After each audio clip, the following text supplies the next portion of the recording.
Hello children, today we will start lesson number 9. Lesson number 9 Navratri છે.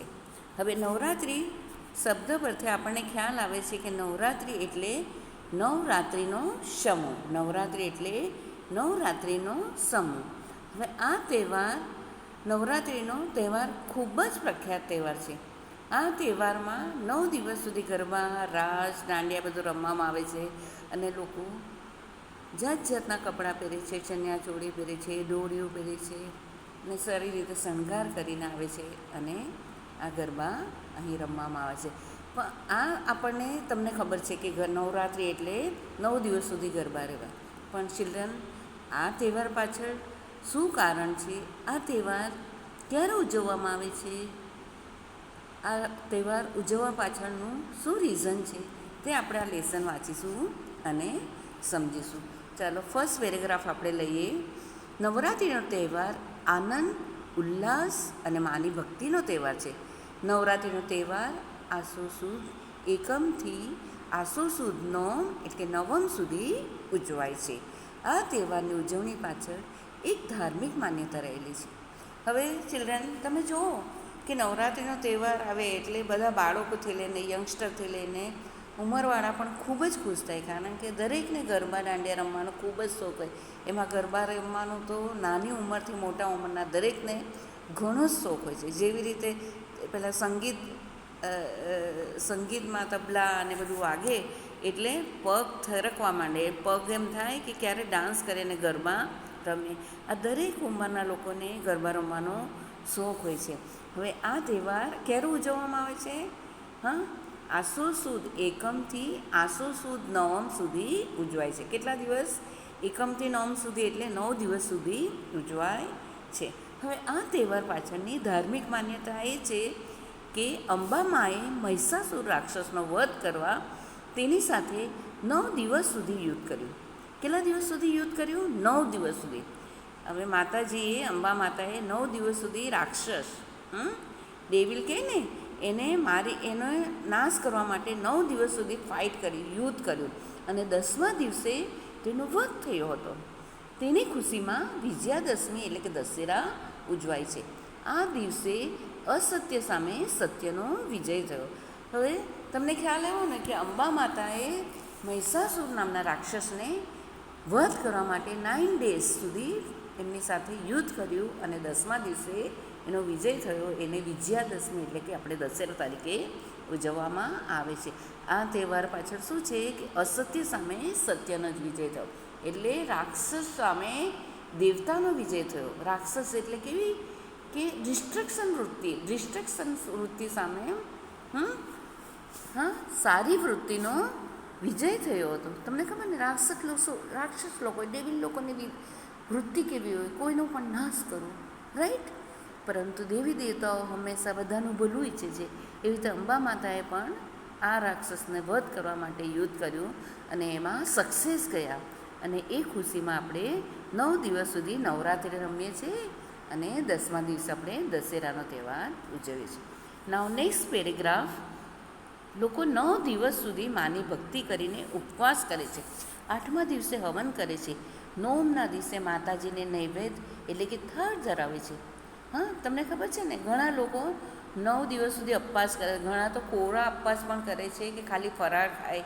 ઘણા લોકો fruit ખાય, ઘણા લોકો એક ટાઈમ ખાય ને ઘણા લોકો તો પાણી પણ નવરાત્રિનો તહેવાર કરે છે. બહુ માન્યતા છે અને બહુ શ્રદ્ધાથી આ તહેવાર ઉજવવામાં આવે છે. 8મના દિવસે હવન કરે છે. 9મના દિવસે માતાજીને થાળ ધરાવે છે. હવે વર્ષો પહેલાં નવરાત્રિમાં માતાજીની આગળ કાણાવાળી માટલીમાં દીવા પ્રગટાવવાની પ્રથા હતી. હવે તમને ખબર છે, જૂના જમાનામાં પહેલાં શું હતું? માટલીમાં દીવા પ્રગટાવતા અને તે ટેબલ પર ગોઠવતા હતા, અંબા માતાનો ફોટો રાખતા ને એ રીતે સેલિબ્રેશન કરાવતું. બહેનો માટલી માથા પર મૂકી માની ભક્તિ કરતા. આ કાણાવાળી મટકીને ગરબી કહેવાય છે. ગરબી કોને કહેવાય છે ચિલ્ડ્રન? કાણાવાળી મટકીને ગરબી કહેવાય છે, જેના પરથી ગરબા શબ્દ આવ્યો. હવે તમને ખ્યાલ છે ગરબા શબ્દ શેના પરથી આવ્યો? ગરબી શબ્દ પરથી ગરબા શબ્દ આવ્યો છે. એટલે ગરબી કોને કહેવાય? કાણાવાળી મટકીને ગરબી કહેવામાં છે. આમ ધીરે ધીરે ગુજરાતના ગામડાઓમાં અને શહેરોમાં નવરાત્રિમાં ગરબાની ધૂમ મચી આજે ગરબા વિશ્વમાં ગુજરાતની ઓળખ છે. તમને ખબર છે આજે દરેક રાજ્યોમાંથી લઈને દરેક કન્ટ્રીમાં વિદેશમાં પણ આપણા ગુજરાતના ગરબા બહુ જ ફેમસ છે, બહુ જ પ્રખ્યાત છે. તમને ખ્યાલ છે નરેન્દ્ર મોદી જ્યારે અમેરિકા ગયા હતા તો ઓબામાએ એમને વેલકમ કરવા માટે બધા એ લોકોએ નવરાત્રિના ચણિયાચોળી પહેર્યા હતા અને એમને વેલકમ માટે ગરબા ગાયા હતા. એટલે વિદેશમાં પણ આ ગરબાનું બહુ જ મહત્ત્વ છે અને આખા વિશ્વમાં ગુજરાતની ઓળખ છે. હવે લાસ્ટ પેરેગ્રાફ 48 પેજનો.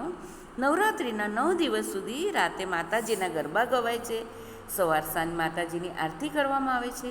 ગામડાઓ અને શહેરની પોળમાં માતાજીના ગરબા મૂકેલું છે. ગરબીમાં માતાજીની છબી હોય છે. ગવૈયા ગરબા ગાય છે. ગુજરાતમાં શહેરોની પોળમાં અને ગામડાઓમાં જગ્યા પરંપરાગત રીતે ગરબાનું આયોજન કરવામાં આવે છે. હવે તમે જુઓ કે 9 દિવસ સુધી શહેરની પોળમાં, એટલે જે કહે ને કે નાની નાની શેરીઓ, હવે આપણે અહીંયા કહીએ કે એક શેરીમાંથી બીજી શેરીમાં જાઓ તો એક શેરીમાં એ સ્ટ્રીટ કહેવાય, એ શેરીમાં ગરબા ગવાય છે. બહુ સિમ્પલ રીતે ગવૈયા ગરબા ગાય છે, રાઈટ. અને માતાજીની છબી હોય છે ગરબીમાં, અને ગવૈયા ગરબા ગાય છે. અને ગુજરાતની શહેરોની પોળમાં અને ગામડાઓમાં જગ્યાએ પરંપરાગત રીતે શેરી ગરબાનું આયોજન કરવામાં આવે છે. હવે પેજ નંબર 49નો પેરેગ્રાફ છે. શહેરોના ઠેકાણે ગરબા મંડળી બોલાવવામાં આવે છે. હવે તમને ખબર છે પહેલાં તો લોકો પોતે સ્ટ્રીટવાળા ગરબા ગાતા હતા. હવે સિસ્ટમ બદલાઈ ગઈ છે. હવે આધુનિક યુગ આવ્યો ને, એટલે લોકો શહેરોમાં શું કરે, ગરબા મંડળી બોલાવે, ઓર્કેસ્ટ્રા પાર્ટી, સંગીત એકદમ મધુર સંગીત સાથે ગીતો ગાય. એમાં ઘણીવાર ફિલ્મોના ગીતો પણ ગવાય અને બધા ગરબા અને રાસ કરે છે. નેક્સ્ટ પેરેગ્રાફ છે. ગાયક કલાકાર મધુર કંઠે ગરબા અને રાસની સાથે ફિલ્મી ગીતો પણ ગાય છે. મોડી રાત સુધી ગરબાની રમઝટ જામે છે.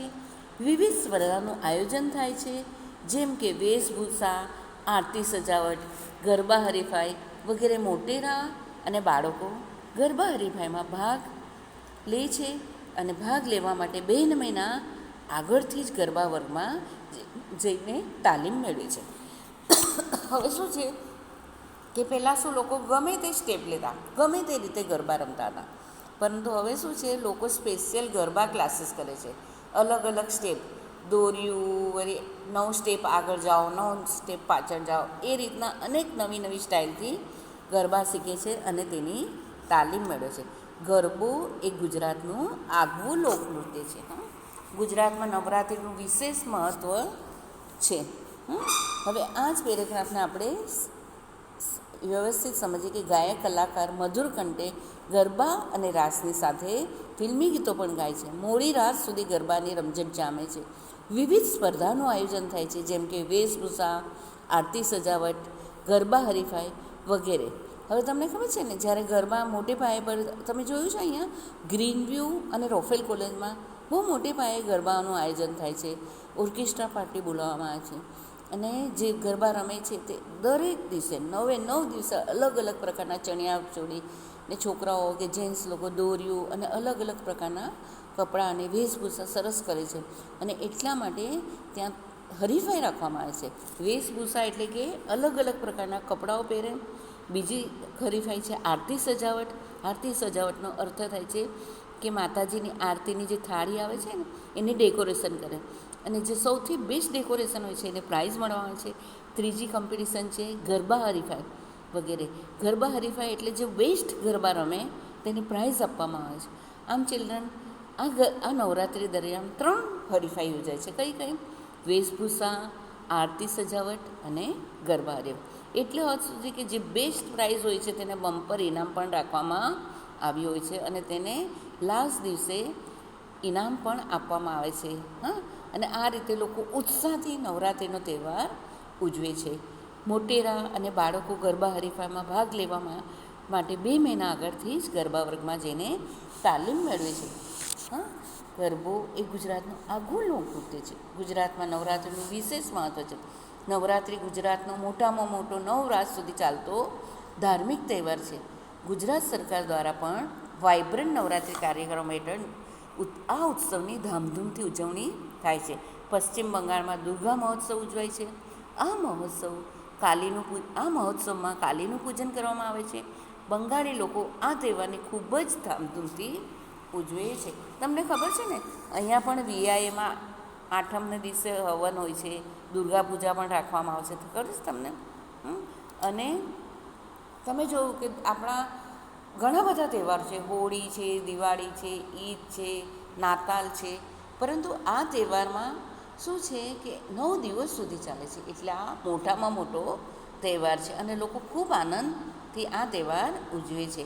અને બંગાળમાં દુર્ગા મહોત્સવ તરીકે પણ આ તહેવાર ઉજવાય છે. આ મહોત્સવમાં મા કાલીનું પૂજન કરવામાં આવે છે.